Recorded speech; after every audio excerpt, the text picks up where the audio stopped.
I'm here. Jamie, we're surprisingly organized. All right, here we go. We're 1 minute out. Not even that. Don't believe that, Jamie. John, you ready? Going. It's up. We're ready? Mm-hmm.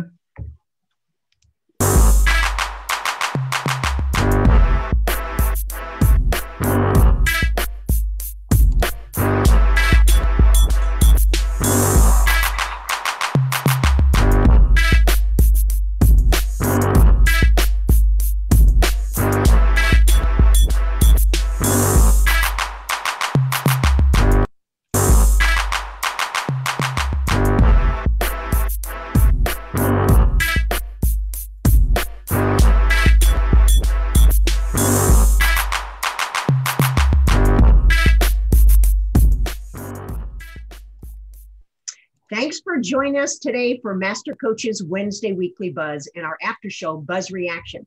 I'm Ruth Nelson, joined by Hall of Famers Mick Haley, Bob Bertucci, and Brian Gimolero, bringing you the most current issues and trends in volleyball.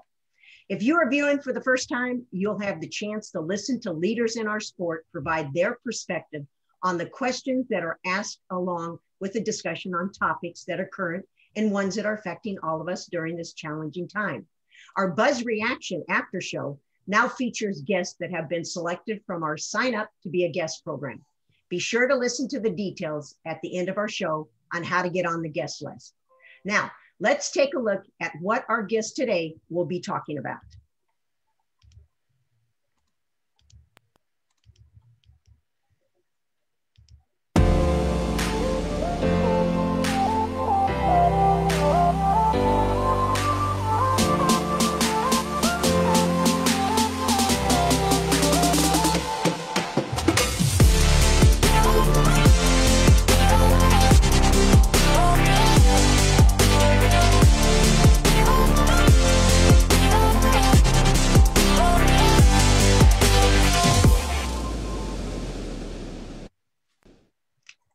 Let's head over to Austin, Texas with former Olympic coach Mick Haley, who will be introducing our special guest today.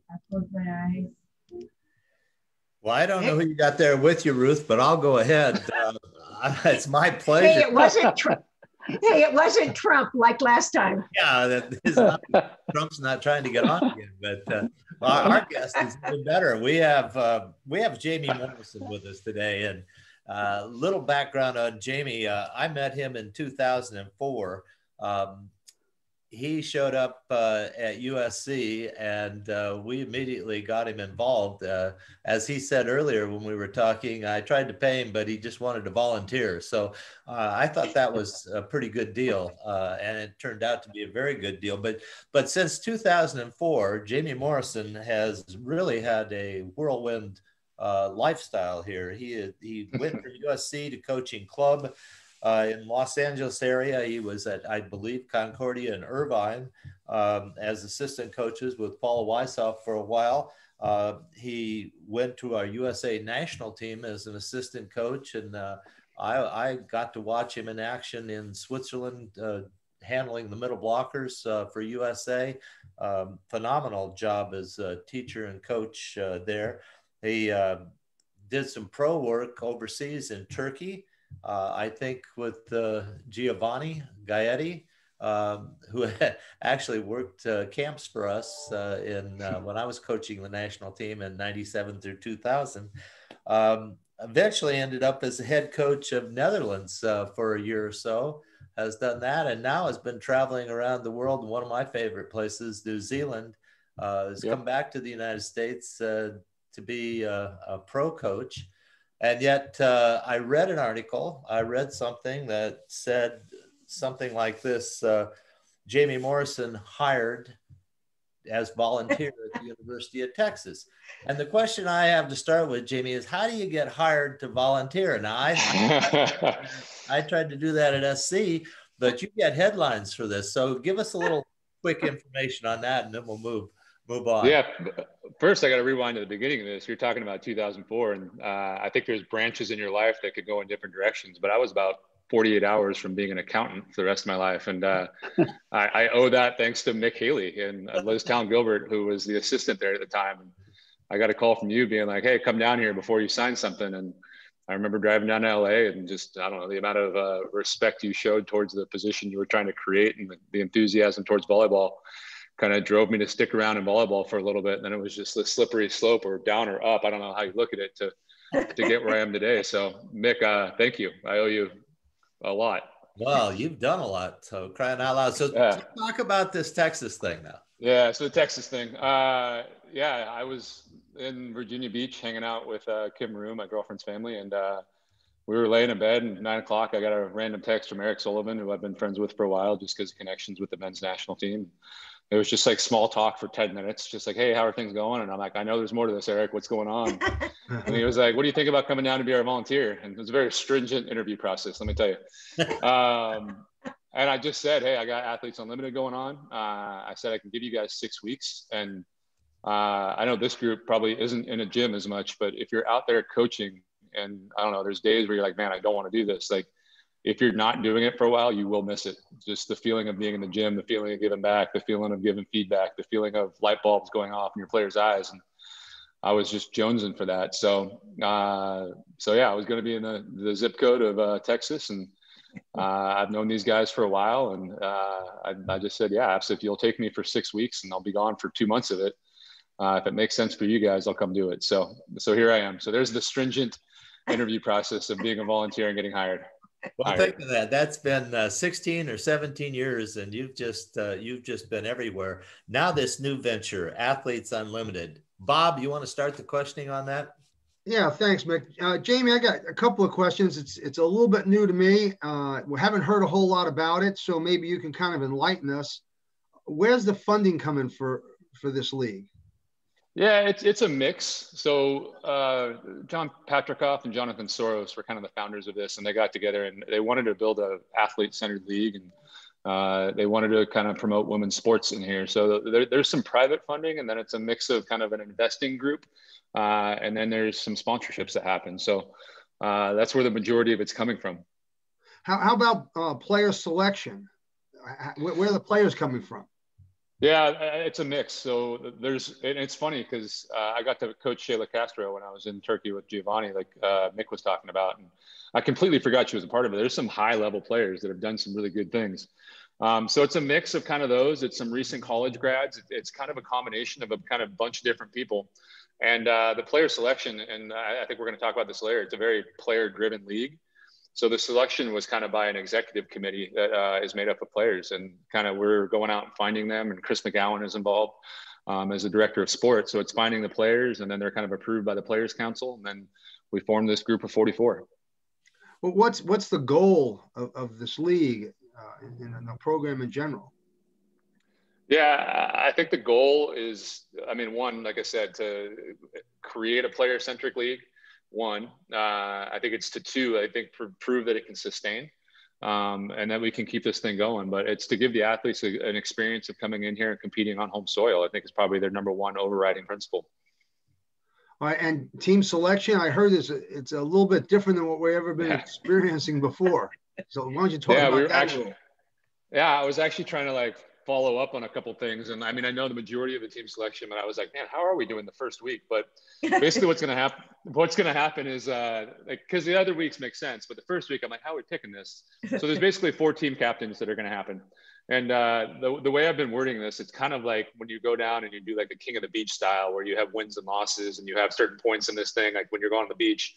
It's that combined with the NBA draft in the last few years, where like LeBron and I don't know, Kevin Durant are the captains of the team, and they're drafting their teams instead of East-West. So at the beginning of the week, basically there's a draft with 4 different captains, and it's kind of a snake. It's a little bit different than a snake that kind of goes around. And basically they're drafting from the player pool. So every single week teams are going to change. Does anybody and then with feelings hurt when you line them up along the fence like this? Yeah. In the last one, I was promoting, I wanted to throw the coaches in this pool and see kind of where the coaches sit in it, but they're going to assign us to it. But I would have been curious, like where do I fall? So the coaches aren't doing any of the picking. It's all these player captains. the player captains are there. We are there as a resource if they want it. I don't know if we're going to be allowed to like sit next to them and whisper in their ear like, you should do this, but it's kind of, hey, we can have a practice draft beforehand. We can talk about what's important. I think Joe Trinzi is going to win this one. He's one of the coaches and just probably one of the geniuses of analytics in the world. So I'm sure he'll draw up some machine learning computer program to pick the best team. So we can have, I don't know, we can give advice in it. But it's up to the players. If they want to go against our advice, they're more than welcome. But yeah, so it'll draft this way. And then basically what happens is you'll go out and compete. We'll practice for 3 or 4 days with those groups. And then we'll go out and play 3 matches, one against each team. And the players are going to accumulate points. And the most points are for winning and losing. So you win, lose sets, you get points for those. So each set you win, you get 40 points, I think. And then you also get points for the overall point differential. So if we're playing 3 sets, if one team won 75 points and the other team, that'd be 3-0 probably, the other team won 70. The team that got the more combined points will get some points. And then there's also statistics. They're going to accumulate those. And kind of at the end of the week, you're going to have a leaderboard of top players now.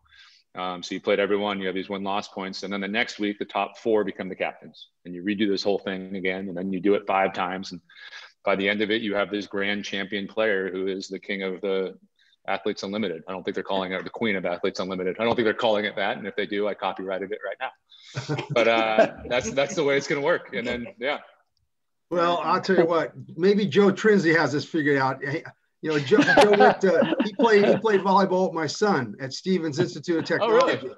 So I can imagine these guys have some kind of mathematical, computation that figures this all out, but it sounds Greek to me.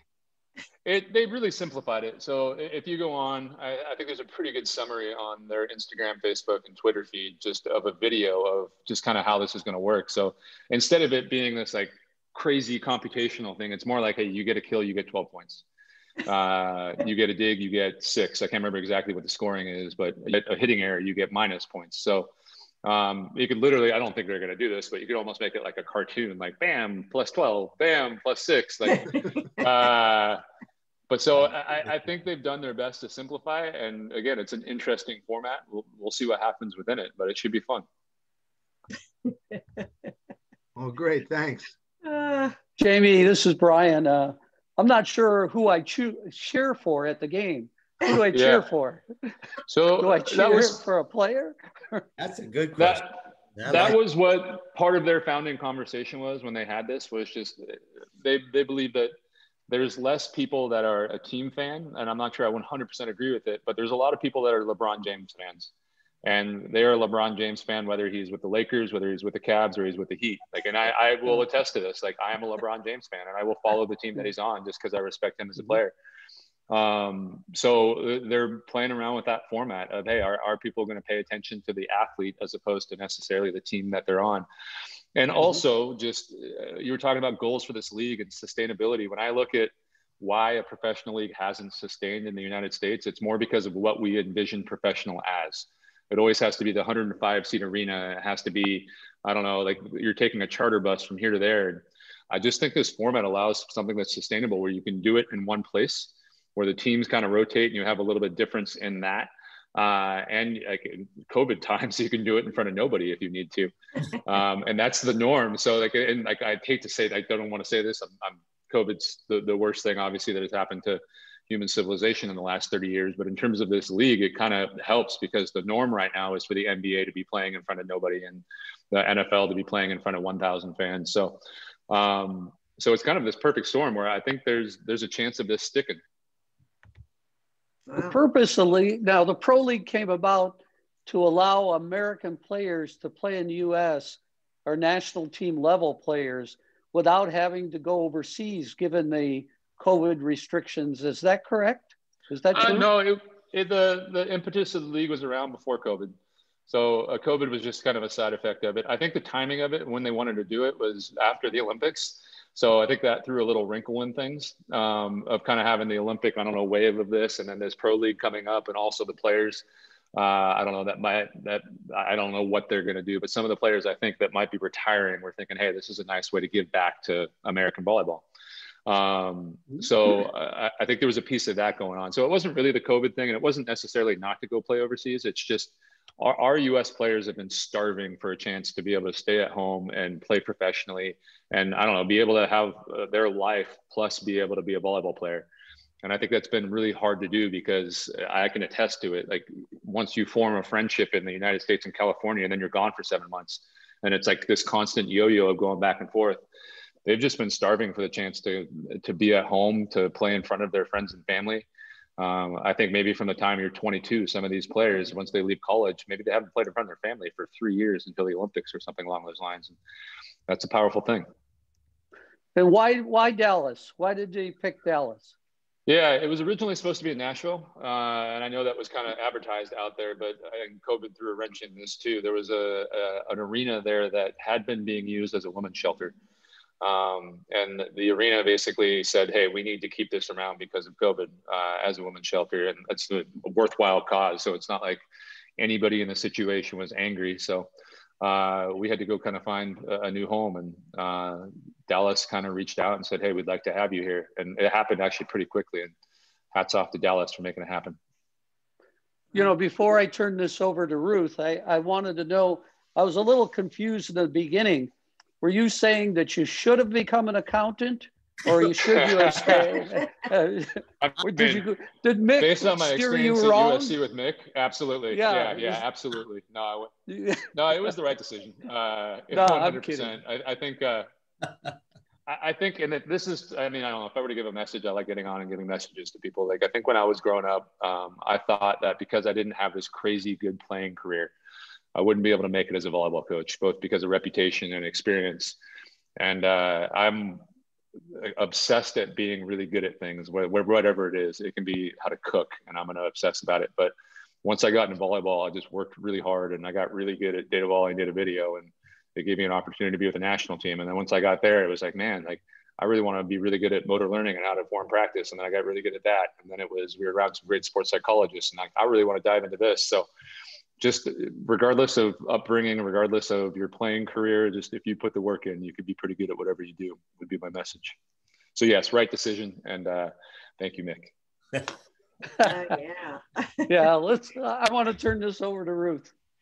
Well, this will be the first time in 38 weeks that I actually have time to ask a question, because you better have a lot of them. That's all I got to say. Yes, exactly right.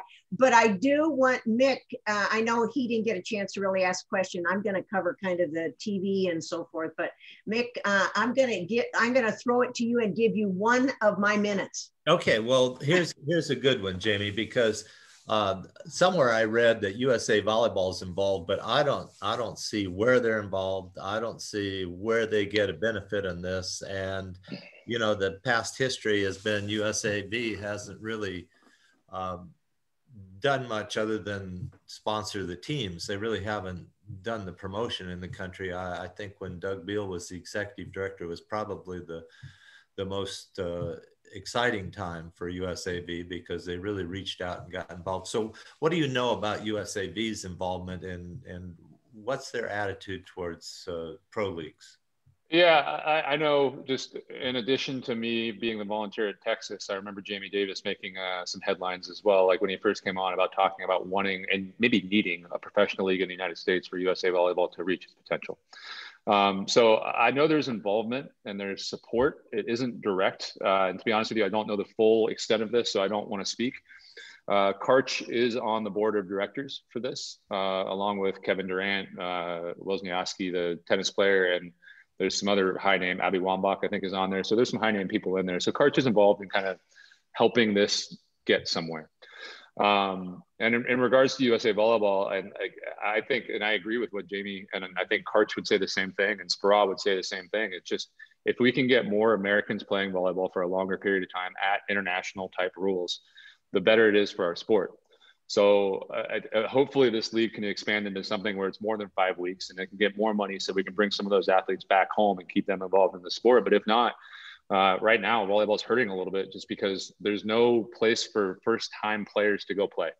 So there's no Puerto Rico right now because of the hurricanes and everything that happened, and then COVID. So that used to be kind of this gateway that would get kind of professional players from the United States League. That would finish, and then in January, February, there would be a Puerto Rican league. And then the next season, maybe they go to Germany or they go to Switzerland, and then they'd go to Italy or Turkey and kind of work their way up the ladder that way. And that bridge is kind of gone right now. And if this doesn't turn into this thing that can grow into, hey, we're bringing back, I don't know, the players that are making $800,000, $1 million and bring them back into the US, then at least it gives that building block for players to kind of build their way into a career. So USA Volleyball, I know, is supportive of it. I know they're there. I know they're not a voice involved in the league on the board making decisions to the day-to-day. Besides that, I don't want to speak because I don't know 100% their involvement. Okay. Well, thank you. Go back to you, Ruth. Yeah. Okay. All right. So the league is February 27th through March 29th. So it's 5 weeks, correct? Yeah, of competition. So we had there on Friday. We're in a pretty strict quarantine right now. Okay. So at home, and then we head to the league on Friday and start at practice on Monday or Tuesday, depending on when those negative COVID tests come through. Okay. How many players on the team? There are 44 total players in the pool, so 11 players per team. Okay, so we're going to do 11. All right, so we have 4 captains. I'm getting this so we know exactly what we're going to do. 4 captains, and they're going to be able to select based on a certain draft. All right, now, what happens to the coaches? Are you being drafted too on what team you get to coach? No, like I said earlier, I would have loved that. I think it'd be really interesting to see, like, are we the 7th person? Are we the last person? Like, what is the players' view of the value of a coach? Yeah, no, we are, and I think we're assigned to the colors of teams. So it's like orange, purple, blue. I can't remember the 4 colors, but we're assigned to one, and then I think the captains are assigned to each kind of randomly. Oh, okay. And then my question is, what was that, Mick? Going to look bad if you're not on the orange. I didn't hear you. I actually said that. I said, hey, I look really good in orange. Yeah. Okay, so now, do you get to turn in the lineup, or does a captain turn in the lineup? Yeah, like part of I was a little hesitant on doing the league because it's a little interesting, the coach-player dynamic. But one of the things that I love about it is, like, one, like, very rarely do we get reps in coaching. So like I don't know, if you're forming your team at the beginning of the season and you're like, oh man, I messed that up, you have to wait 12 months until you get that chance again. And I get to do, like, if I mess it up, I'm like, man, I get to do, it's like Groundhog Day with Bill Murray. Like, he messed up the date over and over again. I get to mess up the team until I figure it out the 5th time. So I think there's that piece of it, but I think, and we were just on a call right before this actually with the Players Council talking about stuff. And I think the communication piece and the expectations with each captain, and hey, you're going to do this, I'm going to do this, you're going to do this, I'm going to do this. Like that bond, and I've always been really big on the team captain and head coach bond. I think that has to be maybe the closest on a team, but we have to do that really, really well 5 times in a row. So, okay, hey, like, so you're telling me there's not a player coach? There is, if they want it. Okay. So if the player wants to turn in lineups, the player can turn in lineups. I mean, I think the coach will be helping out with it, maybe writing it down. Okay. But if the player wants to decide that, they can do that. If they just want to say, hey, like, I just want to go play, you take care of it, they can say that too. So again, that's where that communication piece comes in quite a bit. Are there any guidelines when, if anyone tests positive for COVID? Yeah, they have a pretty strict COVID protocol. We're going to hear about some of the practice stuff once we get there. But like I said, we're in a pretty strict protocol right now. We had to test this week before we go. We're going to test once we get there. We test twice a week. Probably similar to other professional sports right now, it's going to be about close contacts. So if someone tests positive, everyone that's been in close contact is going to have to quarantine for a specific amount of time. I can't remember offhand what that is. It's somewhere between 7 and 10 days. Okay. And then there'll be a stricter testing protocol if you're in that close contact. Okay, so guess what? Now I get to ask my question. Those weren't questions I had, but those were lead-in questions, man. No, I mean, look at how excited Ruth is today. She's got all this time to ask Jamie. I know. Okay, so there's not been a lot of PR in a lot of nobody. A lot of people don't know anything about the league. I mean, I knew because Ebony and Kristen Hahn called and told me they were playing in Dallas. Yeah. But I live here. And it's kind of interesting. So do you know how that has happened? The PR side, the TV, the internet, and all the different ways people can watch? Yeah, first off, I don't know if we have time for me to ask a question when I get done with this, but I'll lead into it first. I would say the best bet is it's really going to be a social media driven league. So follow along at AU Pro Sports. That's on all platforms. You can follow that. And then on Instagram, there's a AU Pro Volleyball. hashtag that you can follow. And I think a lot of information is there. And all of the where it's being streamed and what's going on is on the website, which is auprosports.com. So you can log in there and go to schedule. And the schedule looks kind of funky because it'll be like team A versus team B, or team to be decided versus team to be decided. That has to do with that draft idea. I told them, I actually, my feedback on it was it looks kind of like an empty Twitter profile right now. So I think I think they're going to fix it right now. But so the information is there. The social media is there. You can go on the website and find that stuff there. But and so like for me, as I'm going through this, I've been following those things. I'm like, man, I feel like I know what's going on. So my question back for you, and I brought this up once you guys said it and prep for this, is what can we do to get this out to the volleyball community a little bit better? Oh, Mick. Anything. I thought Brian had made a comment when we were talking. He said, this sounds like a little bit like pickup basketball, you know, on the courts in New York City, and the players choose the teams and the people come around from the neighborhoods and it's going, but it's only in one neighborhood. So you've got to get it out on all the social media, and you've got to find a streaming source that people can tune into like they do to the college teams. If it's not being televised on any of the plus programs, it's certainly got to be streamed to a point where people can find it and get it. But I don't see any of that happening, or at least I'm uninformed. So first, I'm going to answer part of the question. I'm going to ask a follow-up question. It is going to be streamed. So if things aren't on one of the broadcast networks, so Fox Sports is contracted to do, or has paid for the contract to do some of them. CBS Sports Network has paid for the price of contract to do that. So it'll be on some cable stuff. It'll be streamed. And then the matches that aren't are actually across all of those social media platforms, I believe, and Twitch, we're going to broadcast the matches on those.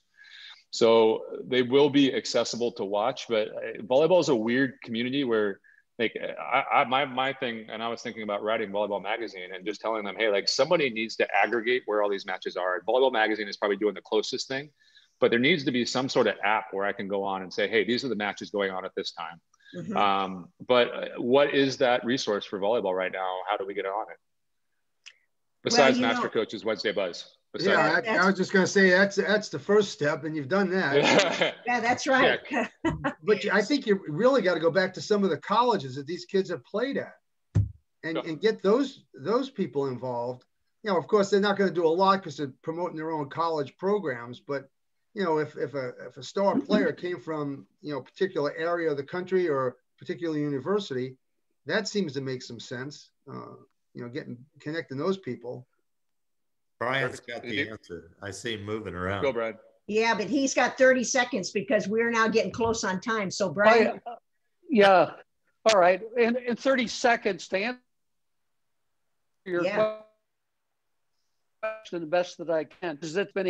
So if you're driving it as an individual sport, then your individual Twitter feeds, etc., the following, the promotion has to be done individually. So you have to make stars of the people. How do you do? I would even put a visualize how they have to do it. Oh, I'm sorry. No. If it's about individuals, then it has to be an individual platform of sponsorship and promotion. So I think there's a conflict going on in how to promote compared to what goal of the league is. Okay, guys, sorry, we're getting Did I make my time at the end here. Sorry about that. Jamie, what I would just suggest is that you keep us posted on MasterCoaches Weekly Buzz. Absolutely. And we can do something weekly if you just let us know that stuff. Yeah, absolutely. And follow along to the social media. So like the individual stuff is happening. And like, again, like if people follow along to the social media piece of this, it will be out there. And I love the idea of getting the colleges to, I don't know, talk about when these matches are and what time their star players playing. I love that idea. Okay, Mick. Well, I'm going to thank you, Jamie. That was a lot of information and a lot of material. We could have gone on for another 30 minutes, and we could have talked about your gallivanting around New Zealand. I would have loved to have heard some. So maybe we can do some more of that later. But all of us really appreciate you coming on and helping us with some of this. Maybe we can have you back in the future. You think, Ruth? Yeah, I think maybe mid-season if you guys want to do something, I'd be happy to come on and give an update. Yeah, and Absolutely. see if you All can right, find Jamie. out where you ranked. Okay. I will do. All right, Jamie, thanks for coming on. Yeah. Thank you guys. All right, thanks, Jamie. Thank you, Jamie. All Thanks, right, Jamie. book your Master Coaches custom virtual clinic today by heading over to our Instagram account and click on the virtual clinic link. If you would like to be on our guest for a buzz reaction after the show, please click on the link in our Instagram, Want to Be a Guest, and you not only receive updates, your name will be a guest on the appearance list. Our weekly buzz show is on YouTube. We want to thank and a shout out to our SNA Sports and Baden Sports, and thank our providers, NFHS, JVA, Coaches Insider, and ABCA. Stay on Facebook Live after John closes our show today and join Master Coaches Buzz. Let's head over to Buzz and Buzz Reaction digital partner, Dr. John Foreman, who will have an update on his most recent podcast. Thanks, Ruth. Ruth being the subject of my most recent podcast, so that works out really well. We had a conversation the other day about her experience in the mini volley Congress from about a week and a half ago. So that's going to be available this coming Sunday. So check that out. And just scheduled today, I'm going to be talking with Beth Lanier next week about her book and related stuff. So that should be interesting as well. With that, and actually, while Jamie's still here, we got a bit of feedback from Facebook to your question about promotion. It says, hit the influencers up, get major non-volleyball influencers and youth volleyball influencers who have bigger audiences than the college and pro teams, and get them promoting it. So sounds like good advice. So, and with that, we can roll into reaction and bring in Eric and Raquel. All right.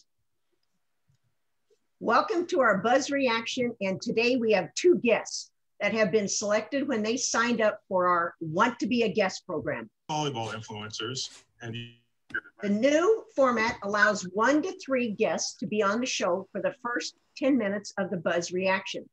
Master coaches jump in with their conversations and topics after that regarding the Buzz Show. Each guest has a chance to ask our master coaches a question they have always wanted to ask, or might have been afraid to ask, or just wanted an opinion on a topic or situation.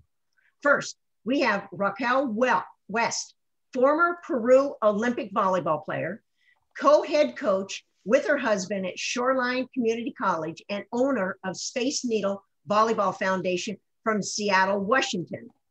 Next, we have Eric Miracle, graduate of Ohio State University with an MBA from University of Dallas and head coach at Richardson High School in Richardson, Texas, and still actively playing. Welcome, Raquel and Eric. West, former Peru Olympic volleyball player, co-head coach with her husband at Shoreline Community College, and owner of Space Needle Volleyball Foundation from Seattle, Washington. Some feedback somewhere. Next, we have Eric Miracle, graduate of Ohio State. Thank you. That's pretty nice to get introduced twice. Way to go. Right. That's exactly right. I thought that was good. All right. But so I think what's going on is somebody's on Facebook and not on their Zoom. So turn off the Facebook part and just do the Zoom part. Yeah. Oh, yeah. There we go. I saw you do that. Okay. But before we ask the secret questions for each of you, we would love to know your reaction after you participated in the Dallas or Seattle Master Coaches Championship Skills Series Clinic. Let's go to you, Raquel. And we will take you off mute. There you go. On their Zoom. So turn off the Facebook part and just do the Zoom part. Yeah. Oh, yeah. There we go. All right. We are good to go. All right, Raquel, what did you think about your experience when you attended Master Coaches Championships? We would love to know your reaction after you participated in the Dallas or Seattle Master Coaches Championship. We got that again. You really liked it, Raquel. Wow, I hear 2 voices. I didn't know why you asking me. Sorry, I hear something else. And just do the Zoom part. Yeah. Yeah, there we go. All right, we are good to go. Hello. All right, Raquel, what did you think about your experience? We got a new one. Okay, Raquel, we're going to put you on mute. can you do mute, Raquel? Oh, we got that again. Can you do mute? Okay, let's go to Eric first while Raquel figures out what she's doing. Okay, Eric, what was your experience in Dallas? Ruth in multiple dimensions coming out of different speakers. Isn't that nice? Okay. Well, I've been to a lot of clinics and things of that sort. And one of the best things for me was it was smaller, and I felt like it was more personal, especially at the end when we were able to go to the different courts with the different coaches. So, you know, a lot of times at the bigger conventions or clinics, I'm sure there are some people that are afraid to ask things in front of, you know, the whole group. So the more personal, smaller aspect of it, that was nice for me. Okay. All right. Let's try Raquel again. Let's see if she's got that fixed. Raquel, you've got your mute off one of your Zoom or your, let's try you again. There it is. Are you there? You know, a lot of times at the bigger I'm here. I just keep hearing that somebody's talking. Eric is still talking in my I side. think you've got your Facebook on. That's what John said. Right. Close your Facebook. Yeah, close your Facebook. Was Yeah. nice. All right. This is what we love about technology. You can do one little thing. All right. There you go, Raquel. All right. Can you hear us, Raquel? Yes, I do now. Right. I was like, whoa, what's going on? Hey, all right. We got sorry. The Peruvian technology. Yeah, the Peruvian Olympic player. Tell us a little bit your experience when you were participating in the Seattle clinic. Oh, it was great. I really loved it because the thing is we don't have that many clinics, and it was right before we start club season. So it was hit all my coaches in the right time in my cell. It was great. I really loved it. I really loved it. Yeah. Now, for the secret question that each of you have for our master coaches. Eric, we're going to you first. What's your question you want to ask that each of the master coaches will answer? Okay, there's a little bit of a lead in. Last week, Karen Wright asked about practice focus for her club. And Brian responded, which I loved his response, was that if someone saw one of your teams, they would know they're from your club. So I've always, you know, that's always been like a standard for me. But, you know, at a high school where 80-90% of our girls play club, how do I balance that? You know, I want to train them here, but I don't want to inhibit or overwhelm them then when they go to their club team. So how do you think I can balance that? Okay, Brian, we're gonna let you go first.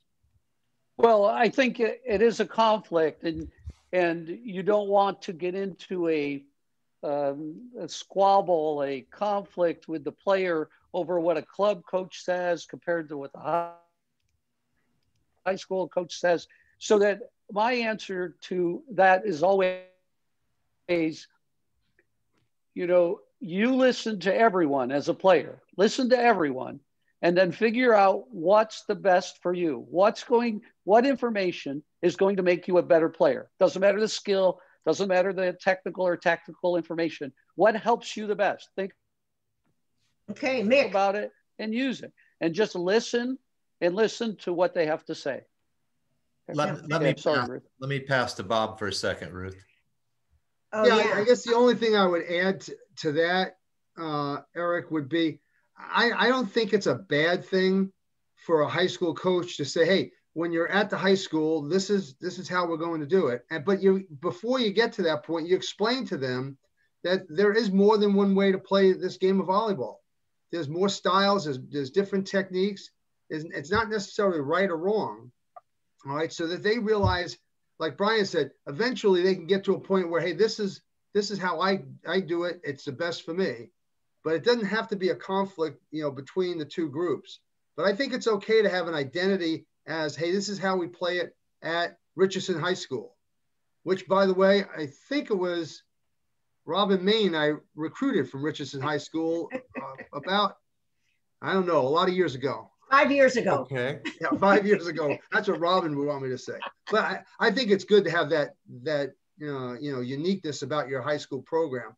And it doesn't have to be a squabble. I think like Brian said, it could be, you just expose them to a lot of different ways of doing it. Hey, this is the way we're doing it here. And when you go to play at XYZ club, you do it the way the coach is having you do it there. That's fine with me.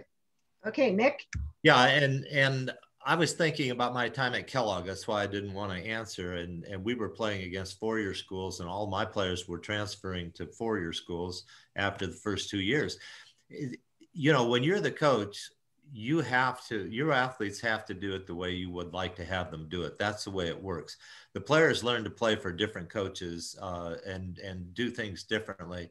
Having your own style and your own way of playing, or how you even act as a team, how you support each other as a team, all of those kinds of things are the uniqueness of your program and your team.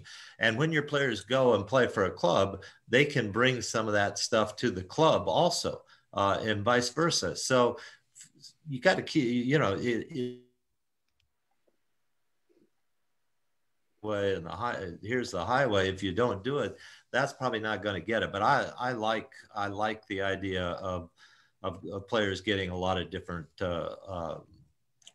experiences from different coaches on how to present themselves and how to support their team.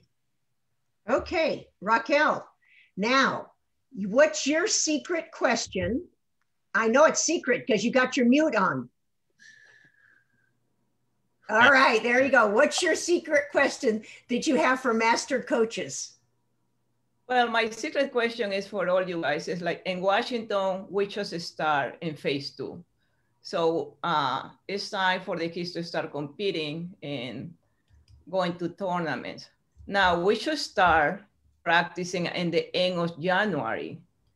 And they want to start having tournament this weekend. Do you think that's healthy to take the kids to a tournament without blocking and, you know, playing together for a while?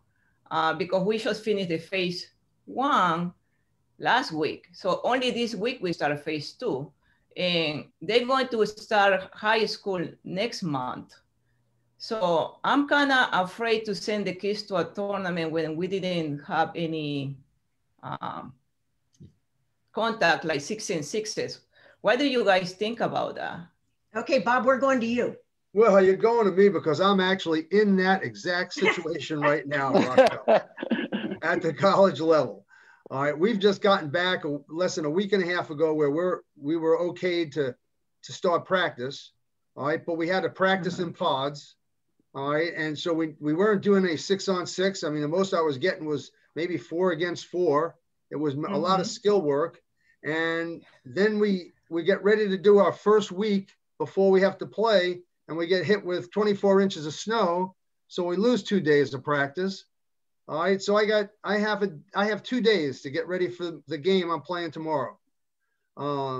So, you know, it's the same thing happens in juniors. You know, in juniors, because of the way the US system works, it's completely different than internationally, where you might play 6 months preparing your team to play for 1 month of competition. The system doesn't allow that. So I think you just got to get them out there and have them play 6-on-6.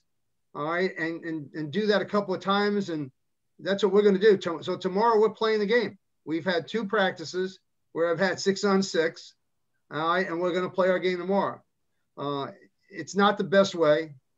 It's not the best way in terms of training, but I think you as a club director and a high school coach, you're going to have to adapt between both of those seasons, and your players are doing both of those things.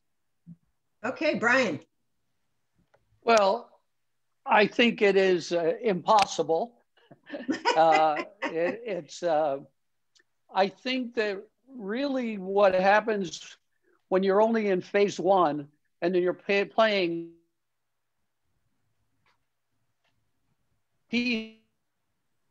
you're breaking up a little bit. Is that the player, they're never, if I'm breaking up, you can't learn the first part. You can't learn the first part when you're thinking about the second or third part. So you can get worse. Now, the only suggestion I have is do not judge the players. Do not judge them except for what you have taught them. meaning you can only judge them on what is in phase one. So forget about the score and just talk about, if this is what we're learning in phase one, how are we doing? You know, judge them only about what you have taught them. Okay. And forget the rest. That's the only way I would do it. All right, Mick. Yeah, look, I'm going to take you back 55 years, and I'm one of the only few people that can do this.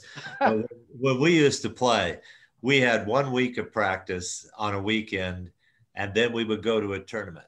And we would be just terrible in the morning. And as we played through the afternoon, we got better and started to relax and learn about each other. And by the evening, we got into a good rhythm. And the tournament allowed us a way to get into a rhythm, because we didn't and weren't allowed to have daily practices, or we lived so far apart that we could only get together on the weekends to train, because there weren't a lot of players to play with. So I don't think it's impossible. Is it the best? No, it's not the best. Is it ideal? No. But if you're going to a tournament where you'll have multiple matches, then a tournament can be very positive if you allow your team to get into a rhythm.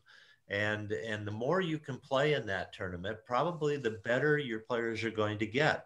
There's two ways to play the game. We used to be weekend warriors. Bob was one of those people. He was a weekend warrior.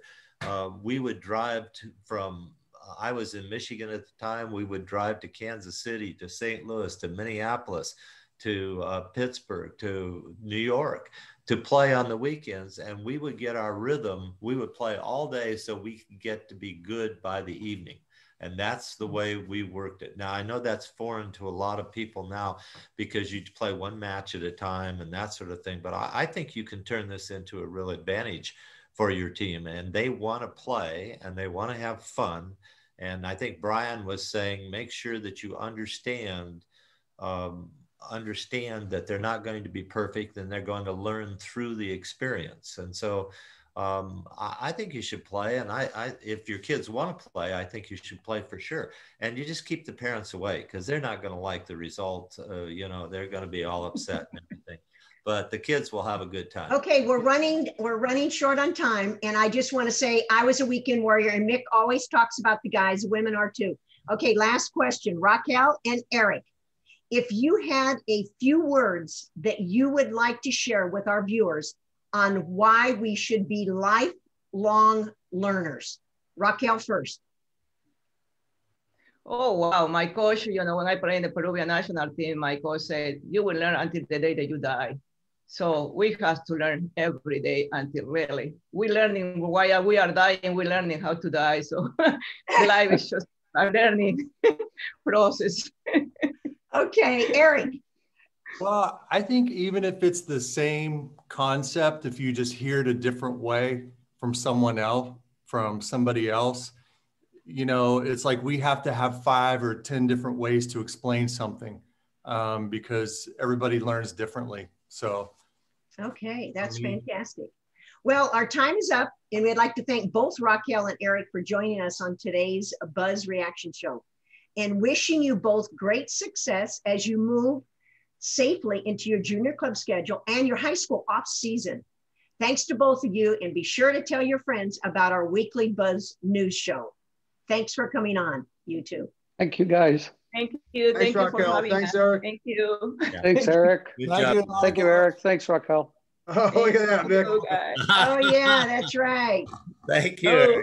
All right, thank you.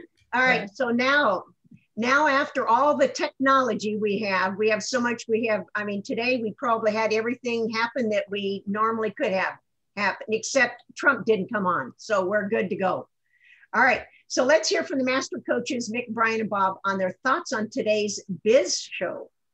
Well, I got a great takeaway. This is the best thing ever for coaches. This is a coach's dream.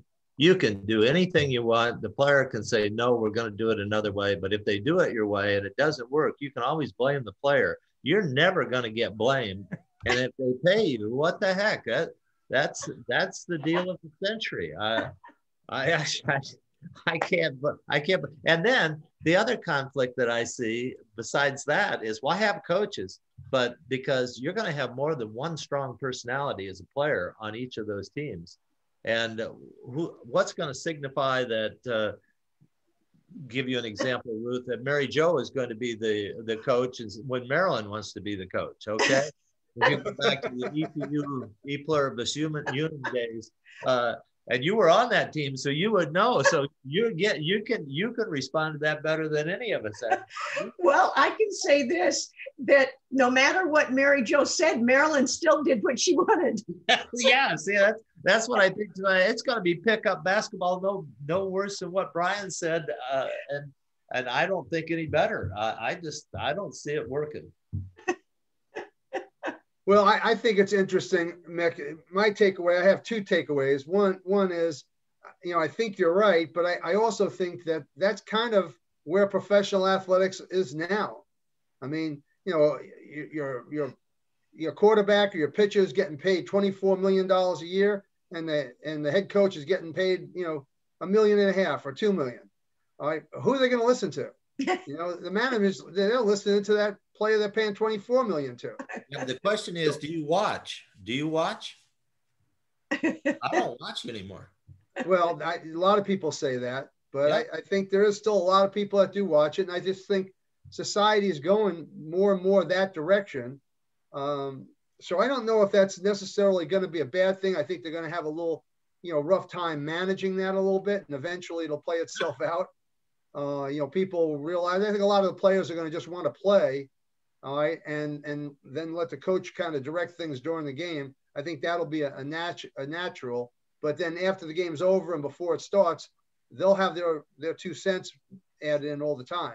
And I think that's just where we're at. The other thing is, we talked a lot about image and likeness, name, image, and likeness. And I wonder how they're going to deal with that, because, they're going to really if they're going to do everything on social media, these individuals are going to really pump their platforms and get the followers. And are they just going to allow them to market themselves? I think that's another. Let me throw this back to you real quick, because it's right on my mind. So I was thinking when Jamie was talking, I'm a left side hitter. It's 15-14 in the fifth set. I'm going up to hit the ball, but I know if I make a hitting error here, it's going minus 12. It's going to cost me 12 points, and I'm in the lead right now. I'm going to roll that ball in, try to score with a tip or something, not make the error because I'm still in the lead, rather than go for it. Not only might I lose the match, I might lose another 12 points for hitting the ball out of bounds. I mean, think of all of the things that the athletes are thinking about. It used to be that baseball players would be ahead in the hitting percentage at the end of the season. They wouldn't play the last game because they didn't want to go 0 for 4 and have their percentage points drop 2 or 3 points. Well, that's definitely going to be an issue if it is tied into their compensation. Yeah. But we never got to ask Jamie about compensation and what these players are going to be making and how it was going to work. It says the minimum's 10,000, the maximum's 50,000. We need to ask him. If you spike that ball for a kill, you might move from 10,000 to 20,000. Well, there's another consideration. So go for it. So in 2 weeks, we need to hear back from Jamie if he's still coaching. Yeah. Yeah. Did he get fired by the players? Okay, Brian, I know you're back in that corner. Come on up here to this. Oh, he's been freezing. You got to fix you got to get closer or something. I wonder. It's probably a cord. All right. Well, you know what? Hold on. I'm going to switch the cord. Yeah. Just do one of those things you do, Brian. One of those backflips. I saw you do that one time, and you were good to go after that. Oh, how's that? Is that better? Oh, yeah. Very good. Or is that okay? It's for the damn expensive ear pods. Sorry, the ones that Ruth told me I had to buy. I had to get these.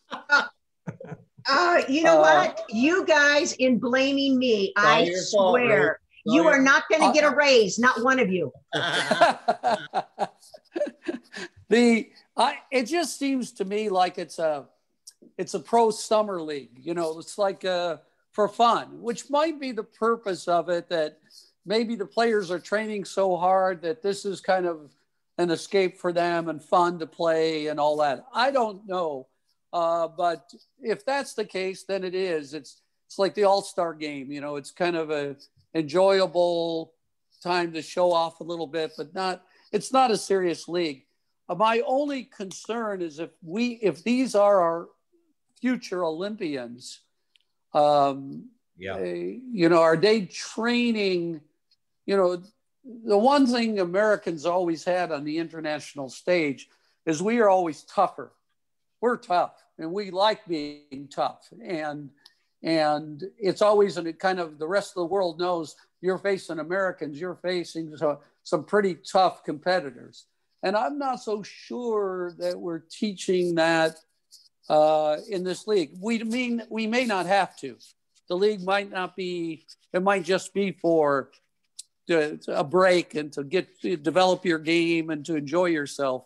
But it's not, I don't think it's much of a training ground for the international stage. That's all. And I agree with you, Mick. I think there's a lot of interesting scenarios.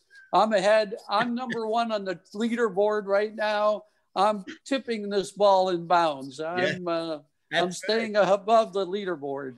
You know, that especially begs the question: are they going to know in real time? That's an interesting question. What's the scoreboard have up there? Your points or the points of the game? I'm not sure. My vision was a golf leaderboard. It's right over on your right. Yeah. You're watching the golf leaderboard, and somebody missed the putt, and everybody's going, "Whoa!" You know. Yeah. Well, I guess I take a different look at it, and I'm usually more optimistic than most. But you know, I think what Jamie said, this is going to be a good bridge between coming out of college ball and playing with the collegiate rules and going into international play. And it sounds like they're going to have, a fair number of top players and then a lot of these younger new players. And it might bridge a gap between, the college game and the top level professional play. I think you're trying to get a raise. I think you're trying to get a raise. Yeah. That's right. He's in line for what? Okay, it's my turn. I think there are positives and negatives both. However, I think had COVID not happened, I think it would be very different. And the reason I say it's positive, because I think people want to see volleyball. I think people are interested in seeing new things. And maybe if it wasn't COVID, there wouldn't be as much interest. But I mean, it's like, okay, what's the main thing that's going on? We're waiting for this college team to quarantine. We're waiting for this team to sit out to, Bob is doing what? He's doing the trainer duty, the SID duty, and he's doing everything. But you can tune up anytime you want to and watch it. So that's just my thought. The vision I get here is it used to be, before we had all these NCAA rules and everything, in the off season on Thursday nights at some gym in Los Angeles or Houston or Battle Creek, Michigan or New York, all the players that played anywhere would show up on Thursday night and they'd somehow divide into teams and they would play. And if you were a coach or something, you would go to that gym just to watch your players playing in these pickup games. And that's what it reminds me to. Mm-hmm. And we didn't get paid $10,000 to $50,000 each for doing that. We just went to the gyms. And sometimes you enjoyed sitting there and watching, and sometimes you got up and left halfway through. You're only there to watch a player. And what Jamie said is right. You're following individual players in this concept. You're not following teams. And so what's your motivation? I've always rooted for teams. I'm still a Detroit Tiger fan. I'm still a Detroit Lions fan. Stafford's going to the Rams. I was always a Los Angeles Rams fan before they went to St. Louis. So I follow teams, not necessarily the players, but it's a real interesting concept. And Jamie says he follows LeBron, but Mick, I hope you follow a team that wins someday. Yeah, I know. It's been a problem. I've been loyal to a fault.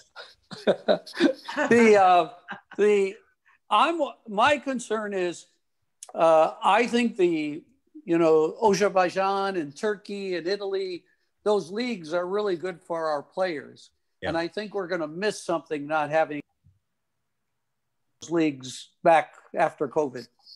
Or, I don't really know. Our players get paid more to come and not be in such a comfortable surrounding. Yeah, I like the player who has to live in an international environment. I think there's some real education that goes on there that prepares them for, international competition. Okay, I hate to interrupt this, but we are getting to the end of our show. So we want to thank Rachel and Eric for joining us on today's Buzz Reaction, and we are excited to know that coaches still want to be life learners. For those viewers that want to be on the Buzz Reaction guest list, jump over to VB Master Coaches Instagram, go to the bio and click on sign up to be a guest list link. Thanks for joining us today, and see you next week on the Buzz.